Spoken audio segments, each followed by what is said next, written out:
There are words that have not been spoken for 4,000 years, sentences carved into clay tablets, pressed by human hands into wet earth, left to dry in the Mesopotamian sun, then buried beneath the ruins of cities that themselves became dust.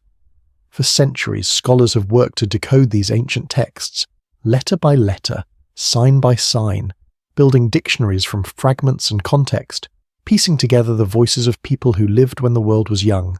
And now, in our time, machines have learned to read what humans spent lifetimes learning to understand. Artificial intelligence can translate Sumerian cuneiform in seconds, revealing texts that have waited in museum archives for generations, unread and unknown. This is not the story of technological triumph you might expect. This is the story of what those translations have begun to reveal, and why some of what we are learning carries a weight that is difficult to bear. Tonight, we descend into the oldest written language, into texts that describe a world we can barely imagine, and we listen carefully to what they actually say. If you're settling in for sleep, you might let the room grow dark now. Let the ancient world emerge slowly from the silence. If this journey into the deep past speaks to you, if you find yourself drawn to these old mysteries, you're welcome to subscribe or leave a like, but only if it resonates. And if you would like to join this quiet community of listeners who travel through history together, leave a comment below. Tell us where you are in the world tonight and what time it is there. We read every message. Now let us go back to the beginning of writing itself, to the moment when humans first thought to preserve their words in a form that would outlast their bodies, their cities, their entire civilizations. Writing began in Sumer, not as literature, not as history, not as the preservation of grand ideas, but as accounting.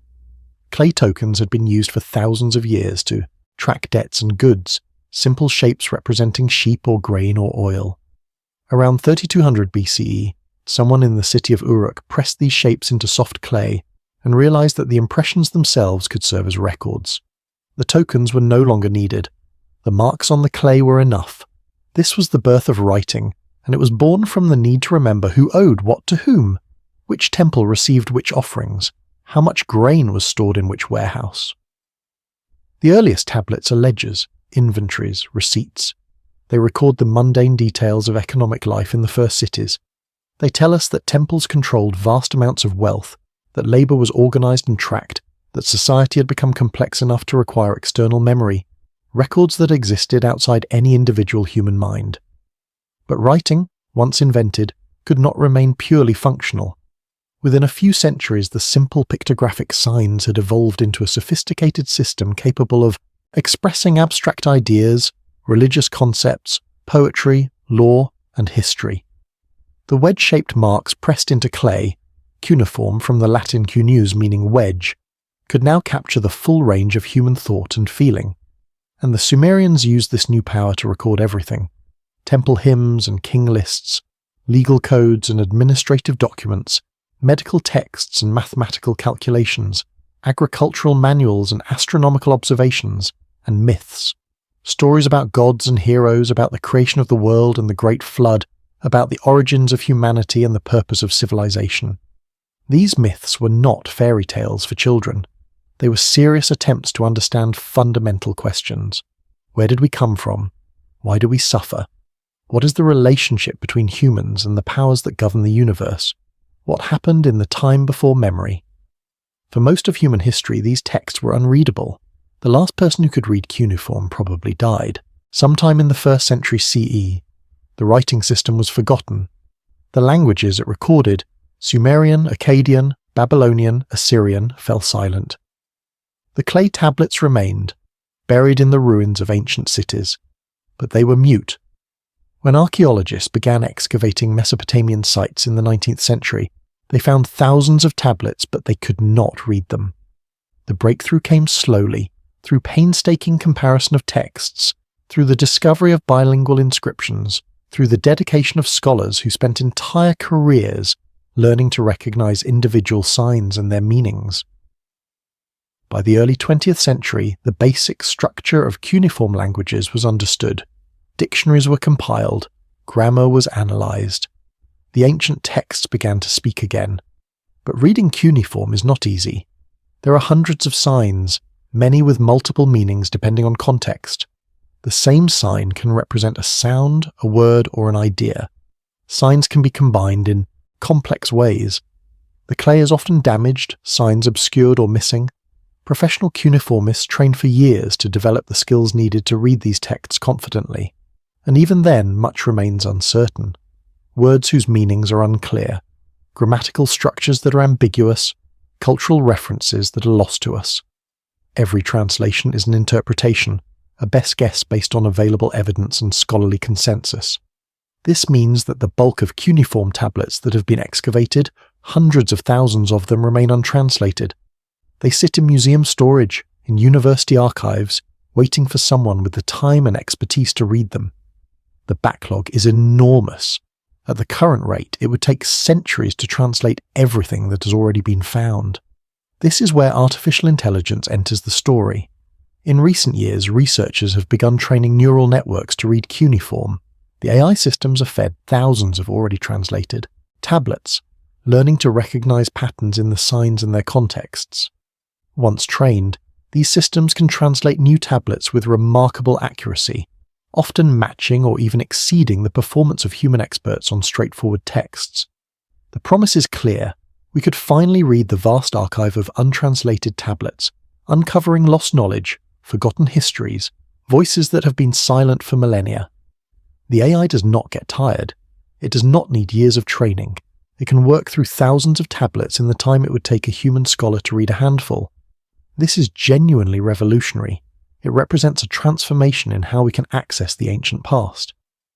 But the AI translations have also begun to reveal something that scholars have long suspected, but which becomes more undeniable as more texts are read.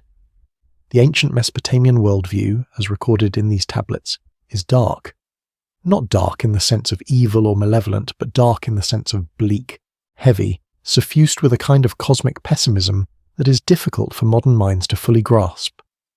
The texts describe a world where humans exist to serve gods who do not love them, where suffering is built into the structure of reality, where death is final and the afterlife is a place of dust and shadow, where even the greatest kings and heroes cannot escape their mortality, where the gods themselves are capricious and sometimes cruel, where civilization is always fragile and disaster is always near. This is not the ancient wisdom that modern seekers often hope to find. This is something harder, colder, more unforgiving. The texts tell us this directly, again and again.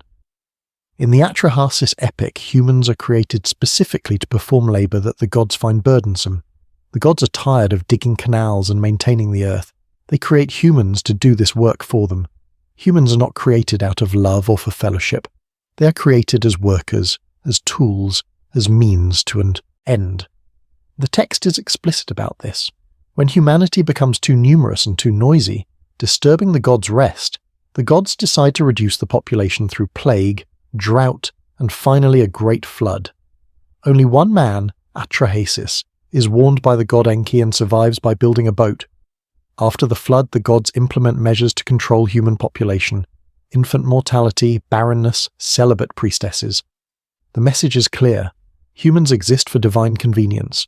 When they become inconvenient, they can be eliminated or controlled. This theme repeats throughout Mesopotamian literature. In the creation myths, humanity is made from clay mixed with the blood of a slain god. We are earth and divine essence combined, but the divine essence is from a rebel god who was killed as punishment. Our creation is an act of recycling cosmic waste. We are born from violence and we are born to serve. The texts do not sugarcoat this. They present it as simple fact, the foundational truth of human existence. We are not the beloved children of benevolent creators. We are the workforce of beings who existed long before us and who will continue to exist long after we are gone. The Epic of Gilgamesh, perhaps the most famous work of Mesopotamian literature, explores what it means to be human in this kind of universe. Gilgamesh is 2/3 god and 1/3 human, a semi-divine king of tremendous power, but he is mortal. When his friend Enkidu dies, Gilgamesh is devastated and terrified. He realizes that he too will die. He cannot accept this. He sets out on a quest to find immortality, traveling to the ends of the earth, crossing the waters of death, seeking the one human who was granted eternal life. He finds Utnapishtim, the survivor of the Great Flood, who tells him that immortality was a special gift, given only once, never to be repeated. Utnapishtim offers Gilgamesh a test. Stay awake for 7 days and 7 nights, and you will be granted something precious. Gilgamesh fails. He falls asleep almost immediately. He is human, and humans cannot transcend their limitations. Utnapishtim's wife pities him and convinces her husband to reveal the location of a plant that restores youth. Gilgamesh finds the plant at the bottom of the sea. He plans to bring it back to Uruk and share it with his people. But on the journey home, while he bathes in a pool, a serpent steals the plant. Gilgamesh returns to Uruk empty-handed. The text describes him looking at the city walls, the great monuments he built, and finding some comfort in the fact that his works will outlast his life. But this is cold comfort. He will still die. All humans die. There is no escape. The message of Gilgamesh is not uplifting in any simple sense. It does not tell us that death gives life meaning, or that we should make peace with mortality, or that love and friendship are what truly matter. It tells us that death is inevitable, that even the mightiest heroes cannot avoid it, that the quest for immortality is futile, and that the best we can do is build things that last longer than we do, and find what comfort we can in knowing we existed at all. This is not nihilism exactly. The text does not say life is meaningless, but it does say that life is bounded by death in a way that cannot be overcome, that the human condition is fundamentally tragic, that we are aware of our mortality in a way that makes us suffer in ways other creatures do not. The AI translations are bringing more texts like this to light. Administrative documents that reveal the harsh realities of temple economies, where workers were essentially property, tracked and managed like livestock. Legal texts that show the severity of ancient justice, where punishments were brutal and disproportionate by modern standards. Medical texts that describe suffering in clinical detail, with treatments that often seem more likely to harm than help. Letters that reveal the anxieties of ordinary people, fear of debt, fear of divine anger, fear of illness, fear of enemies, fear of the future.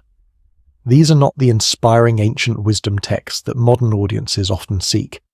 These are the raw materials of human life in the ancient world, unfiltered and unromanticized. One category of texts that the AI has helped translate in great numbers are the Omen texts. Ancient Mesopotamians believed that the gods communicated through signs, the flight of birds, the shape of organs in sacrificed animals, the movements of planets, unusual events of any kind. Scribes kept detailed records of omens and their interpretations. If a particular sign appeared, it meant a particular thing would happen. These texts are vast compendia of correlations between observations and outcomes. They represent thousands of years of accumulated data, attempts to map the hidden patterns that govern reality. But they also reveal a worldview saturated with anxiety. Everything is a potential omen, everything means something. Nothing is neutral or meaningless. The universe is full of messages, most of them warnings. The gods are always watching, always sending signals, and humans must constantly interpret these signals to avoid disaster. This is exhausting. Living in such a world requires constant vigilance, constant interpretation, constant attempts to appease powers that are fundamentally alien and unpredictable. The Omen texts show us this anxiety preserved in clay. They show us a civilization that achieved remarkable things: writing, mathematics, astronomy, monumental architecture, complex legal systems, literary traditions, but which lived under the shadow of cosmic powers that could not be fully understood or controlled. The gods were real to the Mesopotamians in a way that is difficult for modern secular people to comprehend. They were not metaphors or symbols. They were actual beings with power over the world, and they had to be served, appeased, feared, and obeyed. The texts also reveal the gap between the official religious ideology and the lived experience of ordinary people. The temple hymns praise the gods as wise, just, and powerful. The royal inscriptions describe kings as beloved of the gods, chosen to rule, blessed with divine favour. But the laments tell a different story. When cities were destroyed, when populations were carried off into captivity, when famine or plague struck, the texts express bewilderment and grief. Why did the gods allow this? Why did they abandon their temples? Why did they not protect their people? The laments do not answer these questions. They simply record the pain of divine abandonment, the confusion of people who had done everything they were supposed to do and still suffered catastrophe. This suggests that even within Mesopotamian culture, there was a tension between the religious narratives that justified the social order and the actual experience of living in a world where disaster could strike without warning or apparent reason, the AI translations are not revealing anything fundamentally new to specialists. Scholars who can read cuneiform have long known what these texts say, but the AI is making this knowledge more accessible, more widespread, harder to ignore. As more tablets are translated and more texts become available in English and other modern languages, the general public is encountering the actual content of ancient Mesopotamian thought. And for many people, this is unsettling. It does not match the popular image of ancient wisdom or lost golden ages. It does not support the idea that ancient people had secret knowledge about spirituality, or consciousness, or the true nature of reality. It shows us people who are as confused and frightened as we are, who had different explanations for their confusion and fear, but who are grappling with the same fundamental questions. Why do we suffer? Why do we die? What is the purpose of existence? And the answers they recorded in their texts are not comforting. This brings us to a question that the AI translations raise implicitly. What do we do with knowledge that is difficult or uncomfortable? The ancient texts are part of human heritage. They represent the earliest recorded thoughts of civilized humans, the first attempts to wrestle with the big questions in writing. They deserve to be read and understood. But they also challenge many of the narratives we tell ourselves about human progress, about ancient wisdom, about the supposed superiority of modern thought. The Mesopotamians were not primitive. They were highly sophisticated. Their mathematics was advanced. Their astronomy was remarkably accurate. Their legal codes were complex. Their literature was profound. And yet their worldview was, by modern standards, bleak. They saw the universe as fundamentally indifferent to human flourishing, governed by powers that could not be reasoned with, structured in ways that guaranteed human suffering. We might say that they were wrong, that we know, better now, that modern science and secular humanism have given us more accurate and more hopeful frameworks for understanding reality. And in some ways, this is true. We understand natural phenomena without needing to invoke divine anger. We have reduced suffering in many ways through medicine and technology. We have created systems of governance that at least aspire to justice and human dignity. But the fundamental questions remain. We still die. We still suffer. We still live in a universe that does not care about us. The forms of our anxiety have changed, but the anxiety itself persists. Climate change and nuclear weapons have replaced floods and plagues as existential threats. We worry about AI and biotechnology instead of demonic possession. But we are still small, mortal creatures trying to make sense of a vast cosmos that will continue long after we're gone. The AI that translates these ancient tablets is itself a source of contemporary anxiety. What happens when machines can read languages that humans spent lifetimes learning? What happens when AI can interpret texts faster and more accurately than human experts? The scholars who have dedicated their careers to cuneiform are not being replaced yet, but the possibility looms. The AI still makes mistakes. It struggles with damaged tablets and ambiguous contexts. It lacks the deep cultural knowledge that human experts bring to their work. But it is improving rapidly, and the question arises, what is lost when reading becomes automated? When the slow, careful human process of engaging with ancient texts is replaced by instant machine translation, something is gained, certainly. Access, speed, the ability to process vast quantities of material.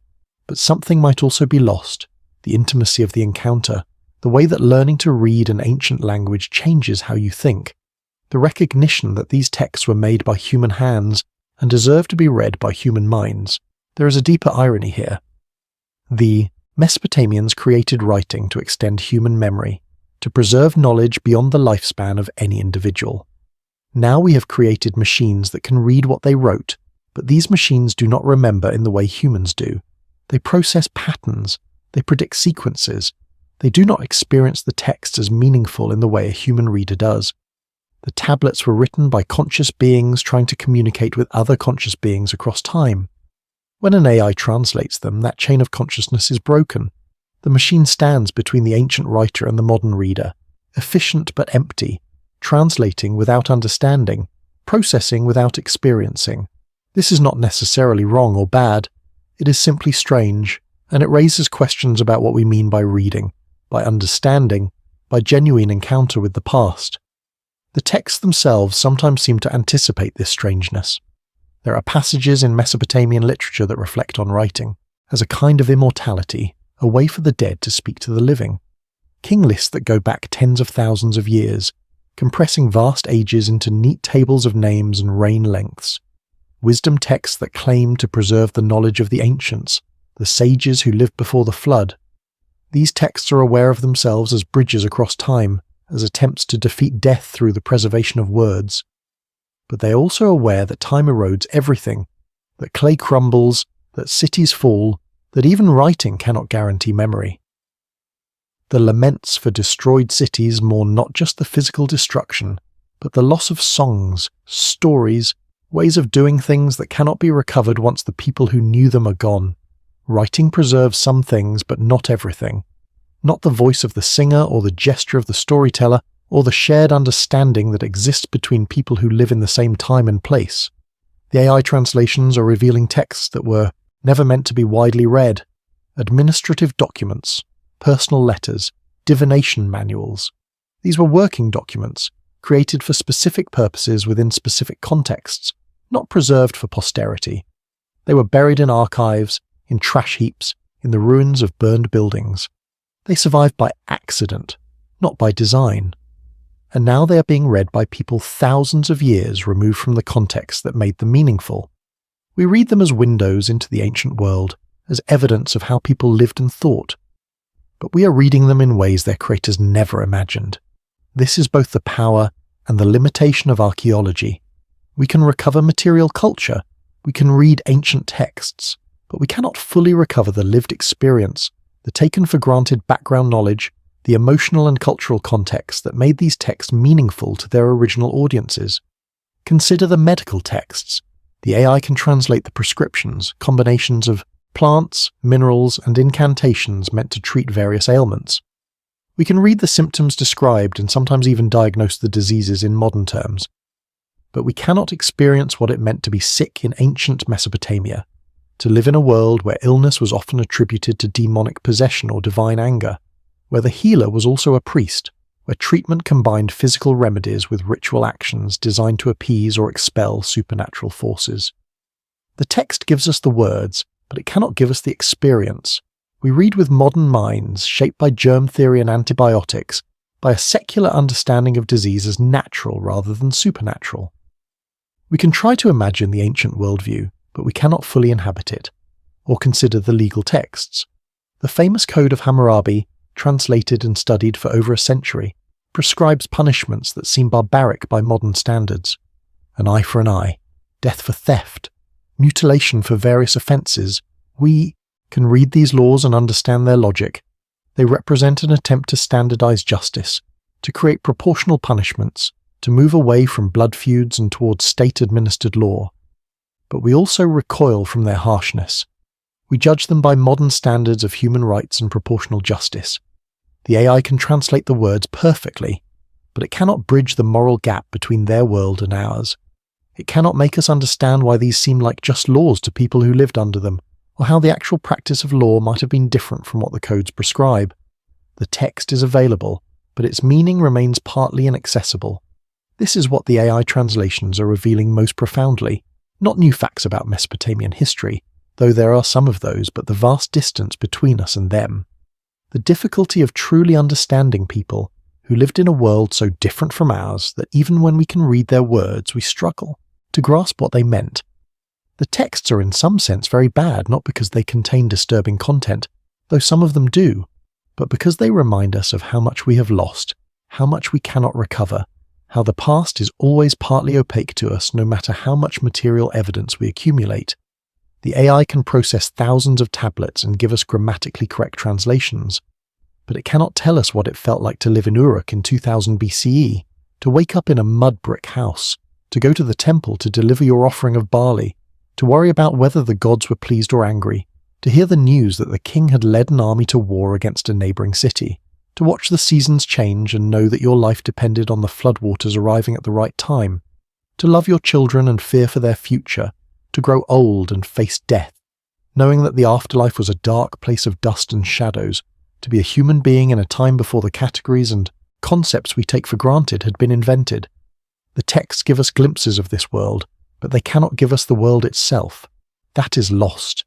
It existed once, as real as our world is now, full of people who laughed and cried and worried and hoped, and now it is gone, and all we have are these clay tablets, these marks pressed into earth thousands of years ago, speaking to us across a gulf we can never fully cross. This is the melancholy at the heart of historical study. We recover fragments, we translate texts, we excavate ruins, we reconstruct buildings and technologies and social structures, but we cannot bring back the lived experience. We cannot resurrect the dead or make the past present. We can only stand at the edge of the gulf and listen to the echoes that reach us, trying to imagine what the full sound must have been like when it was new and clear. The AI makes this easier in some ways. We can read more texts, we can process more data, we can find patterns that would take human scholars generations to discover. But it also makes the gulf more apparent. The machine reads without understanding. It translates without experiencing. It processes meaning without meaning anything to itself. And in doing so, it shows us the limits of what translation can achieve. Words can cross time, but worlds cannot. The very bad thing that the AI translations reveal is not a specific fact or discovery. It is the accumulation of many small realizations about what life was like in ancient Mesopotamia, about how different their worldview was from ours, about how much suffering and anxiety and fear saturated their existence despite their remarkable achievements. It is the recognition that ancient wisdom is not always wise by our standards, that ancient people struggled with many of the same problems we face and did not always find good solutions. It is the discovery that writing things down does not preserve them completely, that even with texts we can read, we cannot fully understand them, that the past is always receding from us no matter how much we learn about it. Modern people who turn to ancient texts often seek comfort, meaning alternative perspectives that might help with contemporary problems, and sometimes they find these things, but the Mesopotamian texts read honestly and completely, offer something more austere. They offer the perspective of people who lived in a harsh world without illusions about human importance or cosmic justice. They offer religious and philosophical frameworks that begin with the assumption that life is suffering, and that the best we can do is fulfill our obligations and find what pleasures we can before death takes us. They offer literature that acknowledges the beauty and tragedy of existence without pretending that everything will work out in the end. This is not comforting, but it is honest, and perhaps there is value in that honesty, in encountering a worldview that does not try to sugarcoat reality, that looks at suffering and death and cosmic indifference, and still finds ways to build civilizations, create art, love children, cultivate gardens, write poems. The AI continues to translate more tablets. The archive of readable text grows. We learn more about ancient Mesopotamia, its economy, its religion, its daily life, its anxieties and hopes. The picture that emerges is complex and contradictory. A civilization capable of remarkable sophistication, and also remarkable cruelty. A culture that valued order and also accepted that chaos could erupt at any moment. People who are recognizably human in their emotions and thoughts, and also alien in their assumptions about how the world worked. The translations do not resolve these contradictions. They make them more visible, more undeniable, harder to ignore. In the deeper sense, what the AI reveals is that the past was real. Not real in the sense of being recoverable or fully knowable, but real in the sense of having been lived by actual people who had inner lives as complex as ours, who faced their worlds with whatever courage and wisdom they could muster, who left these tablets as testimony that they existed, they thought, they suffered, they hoped. The tablets are not treasure maps to hidden knowledge. They are not secret teachings suppressed by mainstream scholarship. They are simply what they are, the written records of human beings trying to make sense of their existence, preserved by accident, discovered by chance, now readable by machines that do not understand what they are reading, but which allow us to access voices that would otherwise remain silent forever. This is both wonderful and terrible. Wonderful because we can hear these voices, can learn from them, can recognize ourselves in their words despite the vast distance of time. Terrible because what they say is often hard to hear, because it reminds us of the fragility of all human achievements, because it shows us that the problems we face are not new, and the solutions we seek have been sought before without full success. The AI translations give us more access to the ancient world than any previous generation has had, but they also show us the limits of that access. the unbridgeable gaps, the things that cannot be recovered no matter how many tablets we read. Perhaps this is the real revelation. Not any specific content in the texts, though there is much that is striking and disturbing, but the recognition that understanding the past is harder than we thought, that ancient people were more complex than we assumed, that the gulf between their world and ours is wider than we imagined. The AI can help us read the texts, but it cannot help us cross the gulf. That remains a human task, requiring imagination and empathy, and the willingness to sit with uncertainty, to acknowledge that we will never fully understand, that the best we can do is listen carefully and respectfully to voices from a time so distant it barely seems real. The tablets continue to speak, the AI continues to translate, and we continue to listen, learning what we can, accepting what we cannot know, carrying the weight of all these ancient words that describe a world that existed once and now exists only in clay and memory. This is the work of history, not to recover the past completely, but to honour it by paying attention, by reading carefully, by acknowledging both what the texts reveal and what they cannot reveal. The Mesopotamians wrote because they wanted to be remembered. The AI helps us remember them, but what we remember is complicated, difficult, not always what we hope to find. And perhaps that is as it should be. The past does not exist to comfort us. It exists to teach us, to challenge us, to show us different ways of being human. The AI translations do this work well, giving us access to texts that make us think, that disturb our assumptions, that remind us how strange and various human experience has been across time, and so we return to the present, to the quiet room where you're listening, to the machines that read ancient languages and the humans who try to make sense of what the machines reveal. The night deepens. The ancient world recedes back into its proper distance. The tablets remain in their archives, clay marks preserving words from people long dead, readable now by silicon minds that process without understanding. This is our moment in history, when the past becomes readable at scale, when machines can access what humans took generations to learn, when ancient voices multiply faster than we can truly listen to them all. What we do with this capacity, how we honour the voices we recover, whether we can bridge the gap between translation and understanding, these are questions we must answer. The AI gives us the words, but the meaning, the genuine encounter with the past, the recognition of shared humanity across the vast distance of time, that remains our responsibility. And it is a heavy responsibility, made heavier by the knowledge that what we discover might not comfort us, might reveal just how hard life has always been, how persistent suffering is, how fragile meaning is, how much we have lost and can never recover.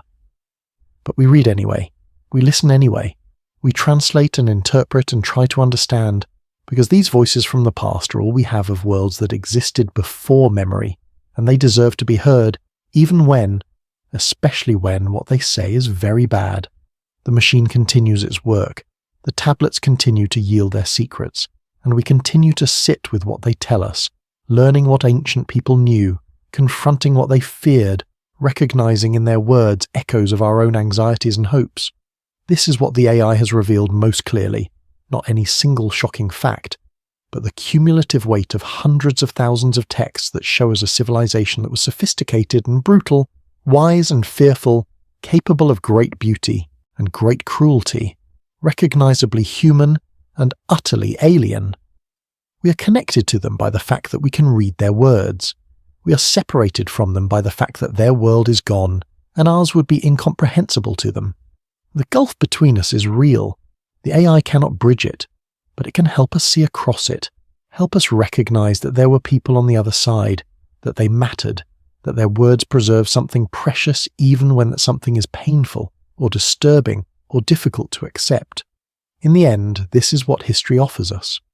Not comfort or easy answers, but the knowledge that we are part of something larger than ourselves, a chain of human experience that stretches back thousands of years, full of people who faced their worlds with whatever tools and understandings they had, who built and destroyed and suffered and hoped, who wrote things down so that they would not be forgotten.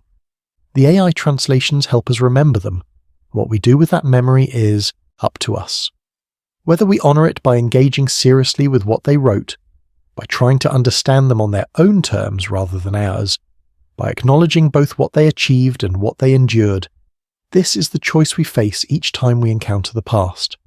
The texts are very bad in the sense that they are difficult, challenging, sometimes disturbing, but they are also very good in the sense that they are true, honest, unflinching records of human experience in a time before our own. They deserve to be read, they deserve to be heard, and the AI, for all its limitations, helps us do that work, helps us access voices that would otherwise remain silent, helps us remember what should not be forgotten even when remembering is hard.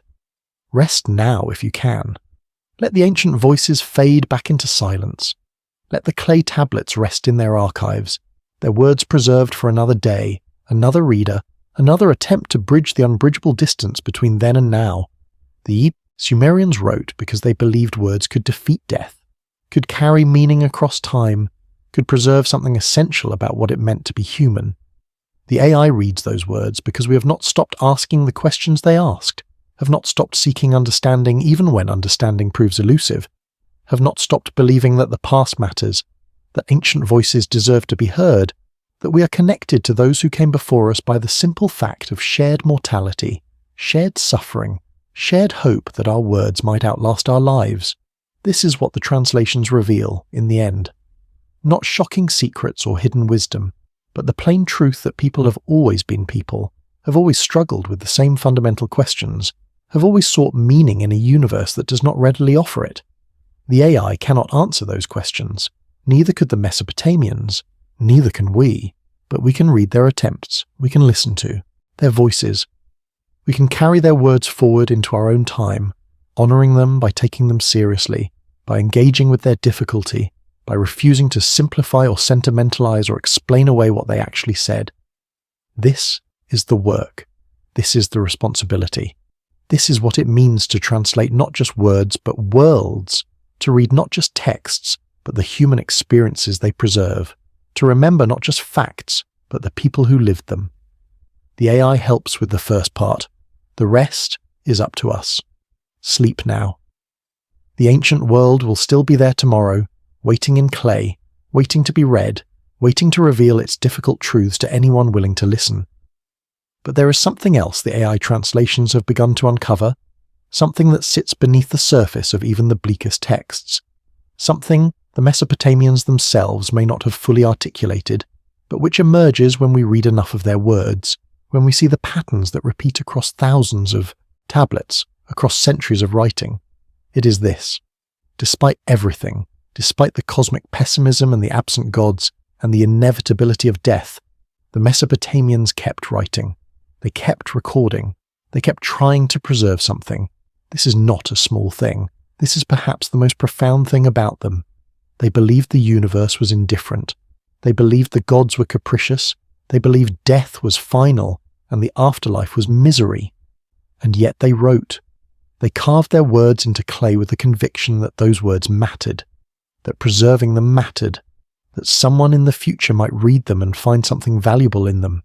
This is an act of hope, even if they would not have called it that. This is an assertion that human thought and human experience have worth, even in a cosmos that does not care. The scribes who pressed these tablets were not naive. They knew what their religious texts said. They knew the myths about human creation and divine indifference. They copied these texts faithfully, generation after generation, preserving the very ideas that described their own insignificance. But they also recorded everything else: the price of grain, the names of workers, the hymns to local gods, the letters between family members, the mathematical calculations, the astronomical observations. They created an archive of human existence that was far more comprehensive than strictly necessary for temple administration or royal propaganda. They recorded the mundane and the profound with equal care, as if everything deserved to be remembered, as if the simple fact of having existed was worth preserving in clay. This impulse is everywhere in the tablets once you start looking for it. Personal letters that end with blessings and expressions of affection. Legal documents that carefully record the names of witnesses, preserving the identities of people who would otherwise be completely forgotten. Medical texts that describe not just treatments but the suffering of patients, acknowledging their pain even when the cures available were inadequate. laments for destroyed cities that name the streets and temples and gardens that were lost, refusing to let those places disappear completely even though they could never be rebuilt. The Mesopotamians were not content to simply live and die. They wanted to be remembered. They wanted their world to be remembered. They wanted future people to know that they existed, that their cities were real, that their lives had texture and detail and meaning. The AI translations are revealing the extent of this archival impulse. We are finding tablets that record things no one expected anyone would bother to write down. Lists of dreams and their interpretations, recipes for bread and beer, instructions for caring for animals, descriptions of festivals and rituals that happened once and were never repeated. These are not the kinds of texts that get preserved for religious or political reasons. They are preserved because someone thought they were worth preserving, because some scribe decided that this particular piece of knowledge or experience should not vanish when the people who knew it died. This is preservation for its own sake, memory for the sake of memory, a refusal to let the world be erased by time. Consider what this means in the context of their worldview. If you believe that death is final, that the afterlife offers no comfort, that the gods do not love you and will not preserve your memory, then writing becomes the only form of immortality available. The tablets are not prayers for divine mercy. They are human attempts to defeat time using human means. The Mesopotamians invented writing to track grain and debts, but they transformed it into a technology of remembrance, a way to extend the self beyond the boundaries of a single lifetime. When a scribe carved his name into a tablet, when he added a colophon identifying himself as the copyist of a particular text, he was saying, "I existed. I did this work. I was here." And now, 4,000 years later, we read those names. We know those scribes existed. They succeeded. They defeated death in the only way that is actually possible, by leaving traces that outlast the body. This is what the AI cannot understand when it translates these texts. It can process the words, but it cannot grasp the human yearning that produced them. The machine does not fear death. It does not experience time as loss. It does not need to be remembered. When it reads a colophon that says written by the hand of Ashurbanipal, king of the world, king of Assyria, who trusts in Ashur and Ninlil, it processes this as information about authorship. It does not understand that this is a desperate assertion of identity by a man who knew he would die, who knew his empire would fall, who knew that everything he built would eventually become dust, and who carved his name into clay anyway because it was the only thing he could do to resist total oblivion. The AI gives us access to the words, but the meaning beneath the words, the existential weight they carry, requires human understanding to perceive. There is a category of Mesopotamian literature that the AI translations have brought to wider attention, texts that scholars call wisdom literature. These are not religious texts in the strict sense, though they often mention gods. They are reflections on how to live, collections of proverbs, dialogues between students and teachers, meditations on the nature of justice and suffering.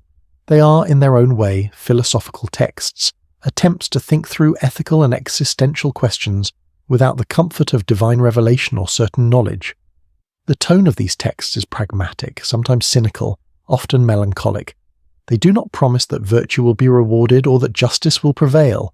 Instead, they offer advice for surviving in a world that is often unfair and always unpredictable. One text, sometimes called the Babylonian Theodicy, consists of a dialogue between a sufferer and his friend. The sufferer complains that he has lived a righteous life, performed all the proper rituals, honoured the gods, and yet he suffers while wicked people prosper. His friend tries to defend divine justice, suggesting that the sufferer's understanding is limited, that the gods work in ways humans cannot comprehend. But the sufferer is not convinced. He points to concrete examples of injustice. He describes how the powerful exploit the weak, how the pious suffer while the impious thrive, how the social order is corrupt and the gods do nothing to correct it. The friend has no adequate response. The dialogue ends without resolution. The questions remain unanswered. The text does not tell us that everything will work out or that suffering has hidden purpose.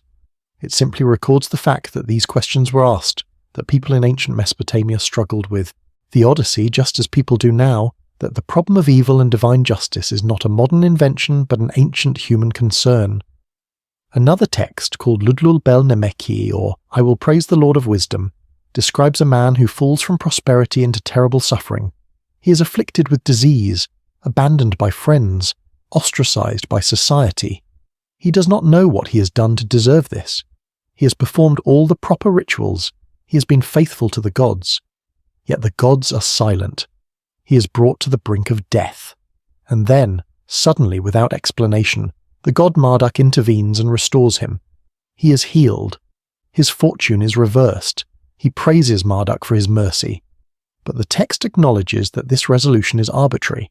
The sufferer did nothing to earn his restoration, just as he did nothing to deserve his suffering. The gods act according to their own inscrutable will. Human beings can perform the rituals and hope for favour, but they cannot control or predict divine action. This is not comforting. It is terrifying. It means that no amount of piety can guarantee protection, that disaster can strike the righteous as easily as the wicked, that the universe operates according to rules we cannot fully understand. The AI translations of wisdom literature reveal a strain of thought in Mesopotamian culture that resists easy categorization. These are not atheistic texts. They affirm the existence and power of the gods, but they also acknowledge divine inscrutability and the apparent randomness of suffering. They do not resolve the tension between religious faith and lived experience. They hold both in tension, refusing to pretend that everything makes sense or that piety is always rewarded. This is intellectually honest in a way that much religious literature is not. It does not offer false comfort. It does not explain away the problem of suffering. It simply acknowledges that suffering exists, that it is often unjust, that the gods do not always intervene, and that human beings must find ways to live with this reality. What is remarkable is that these texts were preserved and copied for centuries. They were not suppressed or dismissed as heretical. They were part of the scribal curriculum, studied and transmitted alongside hymns and king lists and creation myths. This suggests that Mesopotamian culture had room for doubt, for questions that had no good answers, for texts that challenged official religious narratives. The scribes who copied these texts did not see them as threats to faith. They saw them as valuable reflections on the human condition, worthy of preservation precisely because they grappled with difficult questions honestly. This is a sophisticated intellectual culture, one that valued inquiry and could tolerate ambiguity. The AI is helping us recover more of these wisdom texts from damaged or partially translated tablets. As the corpus grows, we are seeing patterns. There are recurring themes.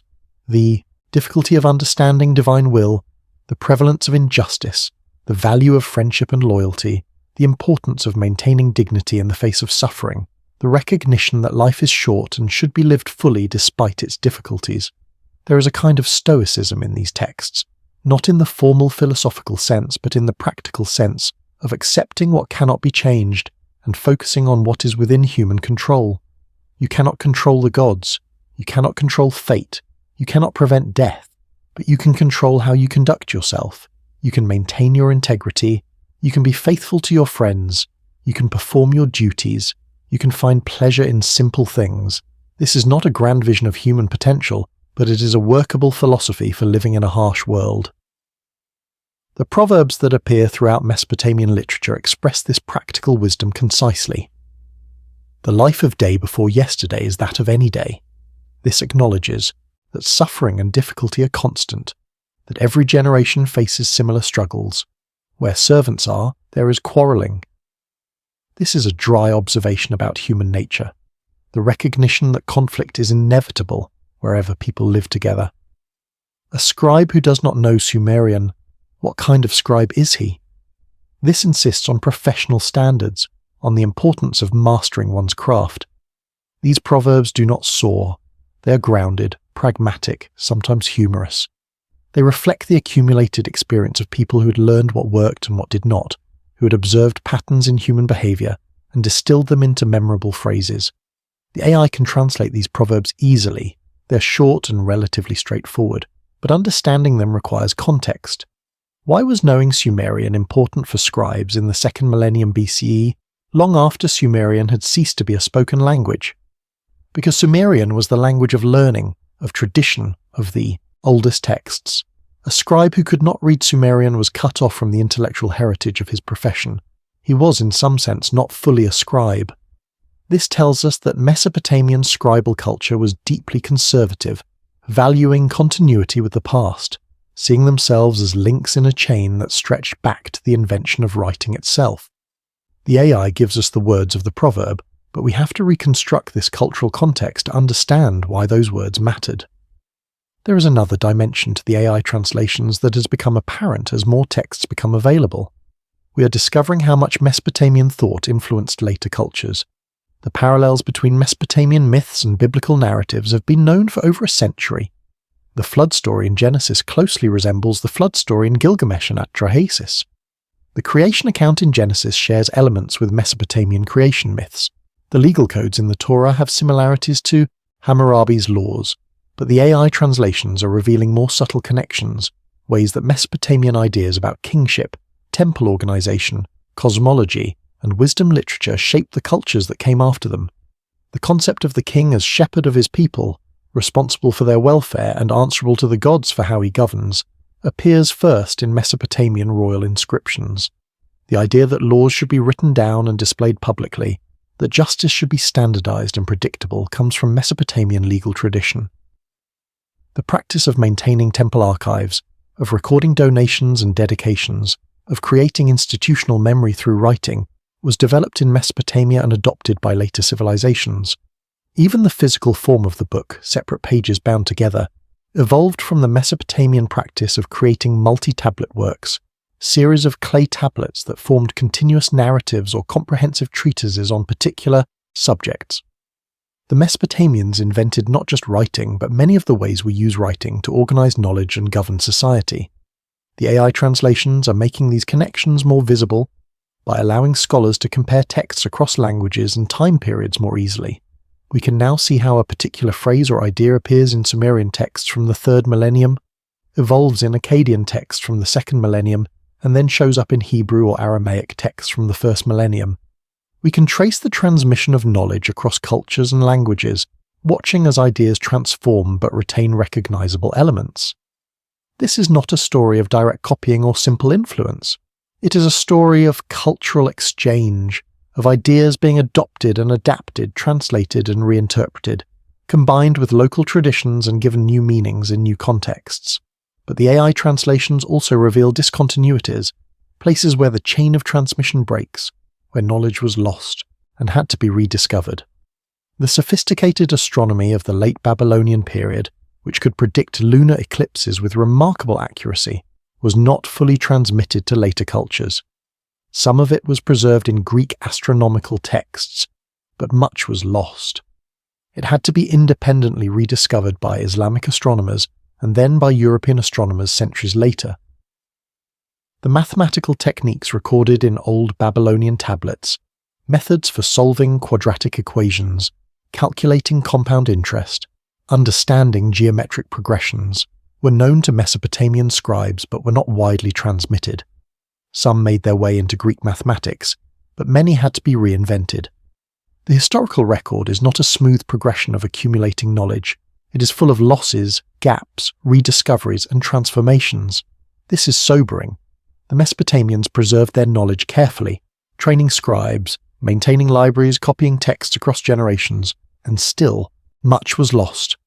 The civilizations that succeeded them did not value or understand all of what had been preserved. Languages changed, writing systems changed, cultural priorities changed. What seemed important to one generation was neglected by the next. Libraries were destroyed in wars, tablets were broken or lost, scribal schools closed. The chain of transmission broke in many places. We are only now, with the help of AI, beginning to recover what was lost, to read tablets that have been unread for 2,000 years, to reconstruct the intellectual achievements of a civilization that has been dead for millennia. This raises an uncomfortable question about our own civilization. What are we preserving? What are we losing? We create vast amounts of information, but how much of it is being preserved in forms that will be readable in 1,000 years? Digital storage is fragile. File formats become obsolete. Hardware fails. Entire platforms disappear, taking their contents with them. We assume that cloud storage and distributed networks make information immortal, but this may be an illusion. The Mesopotamians wrote on clay, which is one of the most durable materials known. Their tablets survive in conditions that would destroy paper or magnetic media. They require no technology to read, just knowledge of the script. Our digital information requires functioning computers, compatible software, electrical power, and infrastructure that may not exist in the future. We may be creating an age that will be opaque to future archaeologists, a dark age of lost information despite the fact that we generate more data than any previous civilization. The AI that translates Sumerian tablets is itself dependent on infrastructure that may not be permanent. The neural networks require enormous computational resources, specialized hardware, and continuous maintenance. If the power fails, if the servers shut down, if the companies that maintain these systems disappear, the AI will stop working. The knowledge of how to read cuneiform will return to being the specialized skill of a small number of human experts, assuming those experts continue to be trained. We are using advanced technology to recover ancient knowledge, but the technology itself is more fragile than the clay tablets it reads. There is an irony here that would not have been lost on the Mesopotamians, who knew that civilizations fall, that knowledge is lost, that human achievements are always temporary. But perhaps there is also something hopeful in this recognition. If we know that loss is inevitable, that no archive is permanent, that every civilization eventually falls, then we might become more intentional about what we preserve and how we preserve it. The Mesopotamians understood this. They knew that tablets could be broken, that libraries could burn, that cities could be destroyed. They preserved their most important texts by making multiple copies, by teaching scribes to memorize canonical works, by distributing knowledge across many locations. They did not assume that simply writing something down guaranteed its survival. They understood that preservation requires effort, redundancy, and the active transmission of knowledge from generation to generation. The AI translations are revealing texts that almost did not survive, tablets that were damaged in antiquity and repaired, texts that existed in only one copy, which happened to be buried in conditions that preserved it, works that were considered obsolete or unimportant and were discarded, surviving only as fragments in trash heaps or as fill-in building foundations. We are reading texts that might easily have been lost completely, that survive by accident rather than design. This should make us value them more. Every tablet represents not just the effort of the original scribe who wrote it, but the efforts of countless people who preserved it, who maintained the library or archive where it was kept, who chose not to throw it, away even when its immediate usefulness had passed, who understood that old knowledge might be valuable to future generations. There are texts that the AI has helped translate which describe the act of preservation itself, colophons that identify not just the scribe who copied a text, but the owner of the tablet, the library where it was kept, sometimes even curses against anyone who might steal or damage it. These colophons are often formulaic, but they reveal how seriously the Mesopotamians took the preservation of texts. A typical colophon might read, "Tablet of Ashurbanipal, King of the World, King of Assyria. Whoever removes this tablet or writes his name beside my name, may Ashur and Ninlil overthrow him in wrath and anger and destroy his name and posterity in the land." This is more than just a warning against theft. It is an assertion of ownership, of responsibility, of the sacred duty to preserve texts and pass them on intact to the future. Ashurbanipal, who ruled Assyria in the 7th century BCE, created one of the ancient world's great libraries at Nineveh. He sent scribes throughout his empire to collect and copy texts, bringing together works from across Mesopotamian civilization.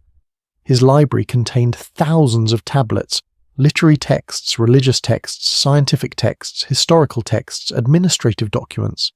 He understood that power was not just military might, but also the control and preservation of knowledge.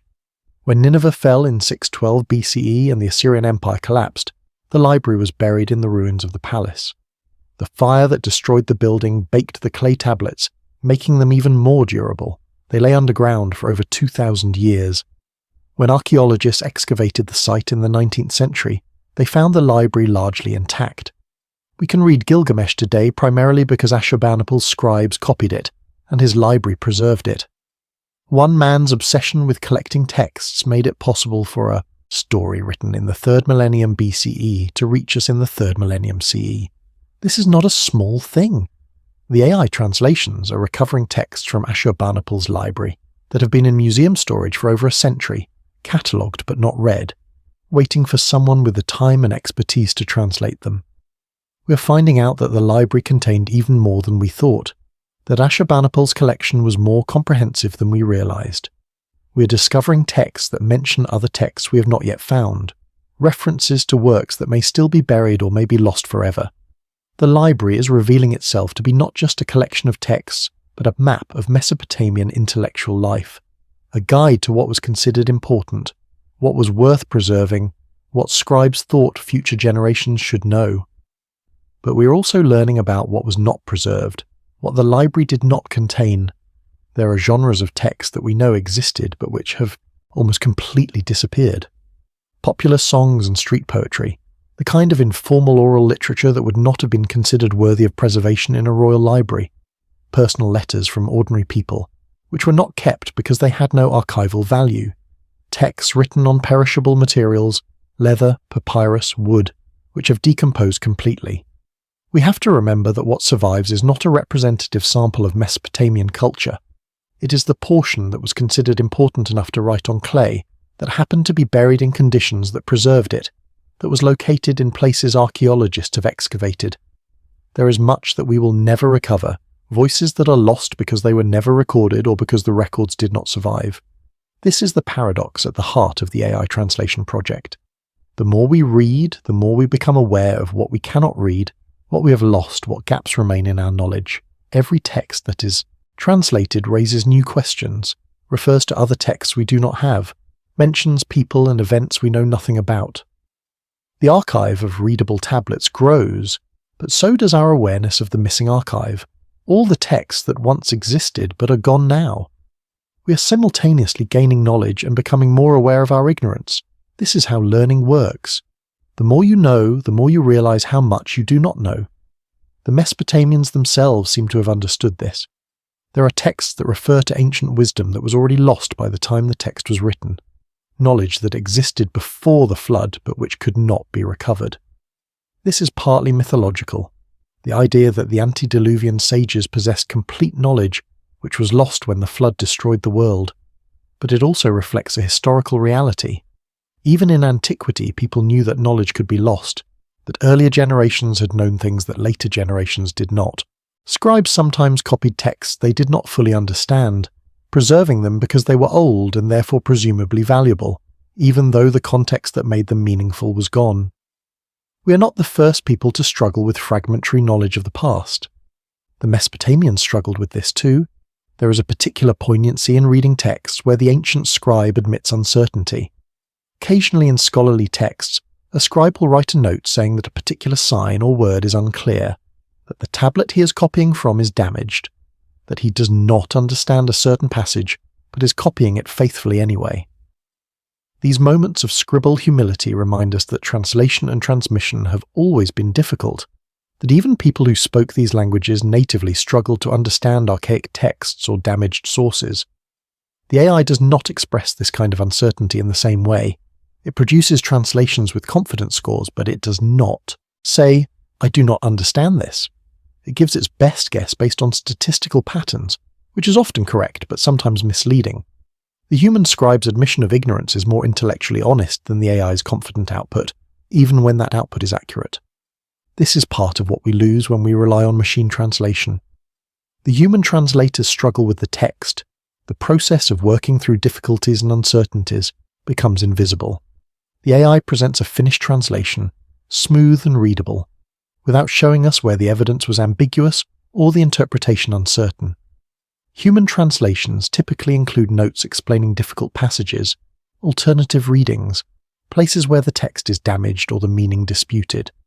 The AI translation, unless carefully annotated by human experts, lacks this scholarly apparatus. It gives us words without showing us the interpretive work that went into choosing those words. This is efficient, but it hides the complexity of the translation process, making everything seem more certain than it actually is. The best use of AI translation may not be to replace human scholars, but to augment their work. The AI can quickly process large numbers of tablets, identifying patterns and connections that would take humans years to find. It can suggest translations for damaged or obscure passages based on context and statistical patterns. It can help scholars find relevant parallels in other texts. But the final interpretation, the judgment about what a text means should still be human.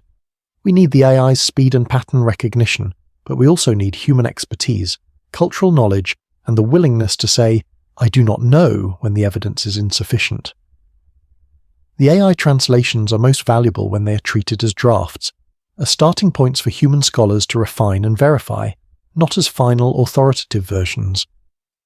This collaborative approach between human and machine intelligence is itself interesting from a historical perspective. The Mesopotamians created writing to extend human memory beyond the capacity of any individual brain. They created the scribal school to transmit this knowledge across generations. They developed reference works, lexical lists, sign lists, grammatical texts, to help scribes learn their craft. In some sense, they were already creating external cognitive tools, technologies that enhanced human intellectual capabilities. The AI is a continuation of this process, a more powerful tool for processing and retrieving information. But it is still a tool dependent on human purposes and human judgment. The scribe used a stylus to press signs into clay. We use neural networks to process those signs.